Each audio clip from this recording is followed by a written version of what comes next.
City where environmental problems are a threat to the well-being of the cities and areas inhabitants as well as the flora and fauna, where country's highest volumes of metal pollution exist, where air quality index drastically deteriorates to very poor and severe close to winter months. Stick to the end to find out which city we are talking about.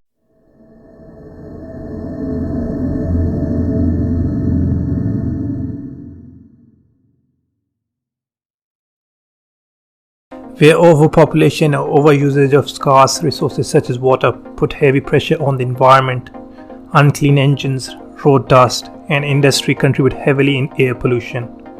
Overpopulation leading to increase in road and air traffic, thereby polluting air with toxic exhaust due to lack of regulations. Unnecessary honking, extreme loud pressure horns, adding to the already stressed environment in the form of noise pollution. Lack of solid waste treatment facilities damaging river and the marine life.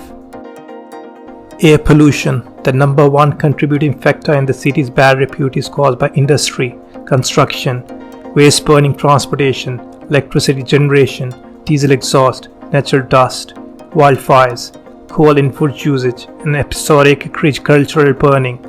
Smoke from brick kilns and thermal plants in the capital region causes air pollution to hang over the city. Inhaling such air for extended period of times can not only lead to heart attacks, strokes, breathing difficulties, but also to cancer. Not to mention city's toxic air also contains high quantities of sulfur dioxide, nitric oxide, and carbon monoxide, which could potentially add up to the snowball effect of negative repercussions. Tens of thousands of people a year may die prematurely as a result of air pollution. According to the sources, in 2017, visibility was so bad that cars crashed in pileups on highways and trains had to be delayed and cancelled. Lastly, the ever-increasing population and the trend to move to urban cities further exacerbate the overall situation. More pollution means more people would stay indoor, which in turn means more consumption of electricity.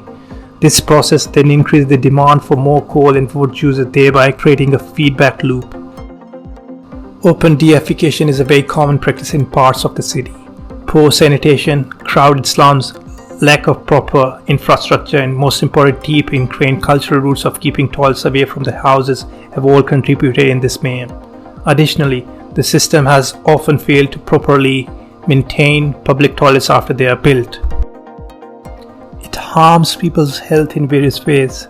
This waste is filled with viruses and bacteria, which is able to transmit diseases including diarrhea, cholera, dysentery, hepatitis A, typhoid, and polio. Transmission occurs when flying insects land in deposits and carry the viruses elsewhere, or when excrement contaminates water supplies in groundwater or wells.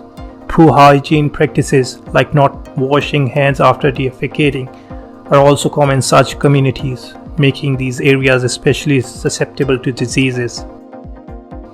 According to the Swachh Bharat mission, a movement primarily aimed at stopping open defecation, has built thousands of public toilets to curb this issue.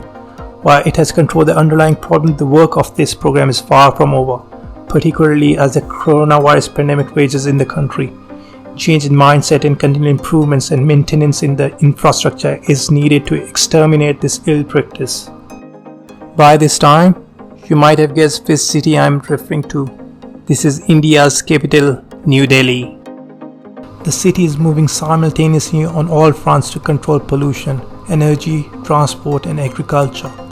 The reduction in coal-fired plants, Delhi's Environment Minister called for the closure of 11 coal-fired power plants operating within 300 kilometers of the city.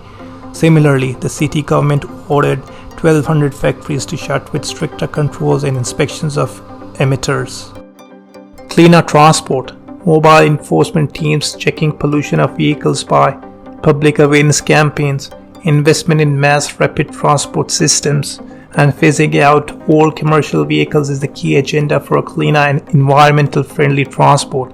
The Delhi government's recent push for electric vehicles shows promise in this regard.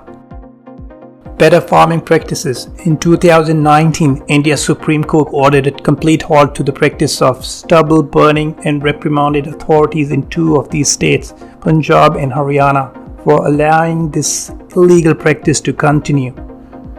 Efficient waste management, improved sanitation and tree plantation along with public parks will be the key in a cleaner and greener Delhi. Let me know in the comments down below which city you guys think is the most polluted capital in this world.